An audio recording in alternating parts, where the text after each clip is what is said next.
I've always loved apples. When I was little, I thought I wanted to be a banana, but I realized I was an apple, and I love apples. Hard, solid, crisp. They're perfect fruit.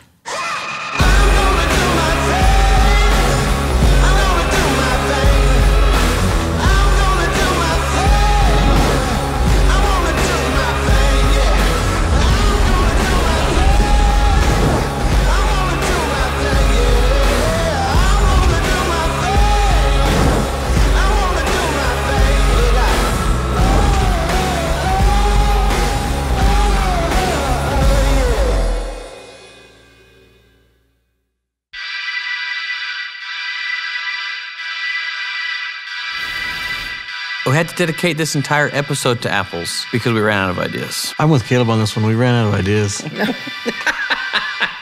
Not really. Honestly, I think we dedicated an episode to apples probably just because of their versatility. You can use apples in almost every application, from the salad to the entree meat, appetizers, and desserts. What other fruit can you do that with? Think of an hors d'oeuvre that is made out of apple and butternut squash and sage. So slicing them super thin on the mandolin, dehydrating them down into a chip where you have a little apple crisp. Now you have the perfect carrier for whatever you want to put on top of it, and it's gluten-free. It's just the fact that it's fruit. Fruit has a lot of natural sugars, and sugars go with almost anything. Caramel apples, like, take you back to your childhood. You could roll them in nuts. You can roll them in sprinkles. You can roll them in chocolate chips. But what makes our apples a little bit different is we put an edible gold glitter on after the nuts. I must have been 3 or 4 or 5 years old. My parents had, of course, said, hey, this caramel is really stinking hot. Don't get close to it. Yeah, I put my thumb right in the hot caramel. I was just so excited to eat it, I couldn't help it.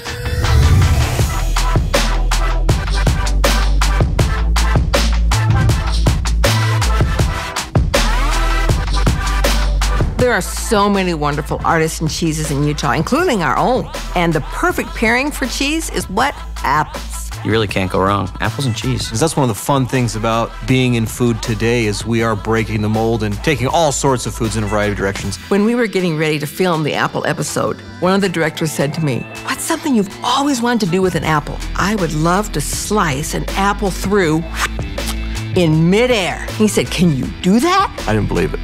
Absolutely. I thought she was gonna either like throw the knife into the wall or that the knife was just gonna bounce off the apple and the apple was gonna just smash onto the floor or something, but 20 apples later, we did it. I was blown away.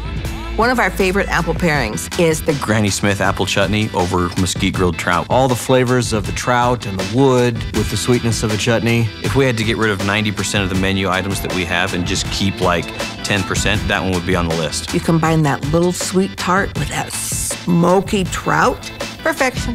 Apple tarts? I like apple tarts. Apple tarts are like, you know, it's like basically having like a little mini pie. It's like a little miniature pie. This is like the clip where they're like going around like making the teeny tiny little tart shells and cutting them out. Yeah. Yeah. That's all I have to say about that.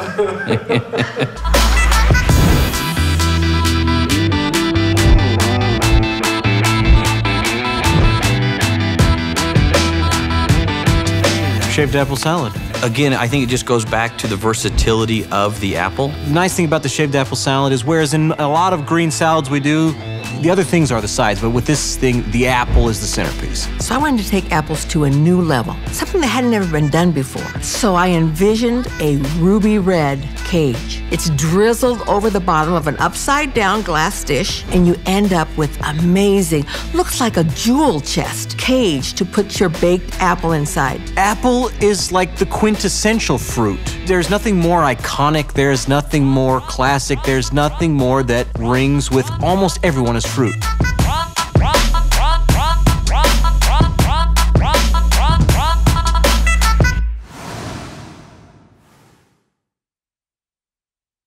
That deserves an applause.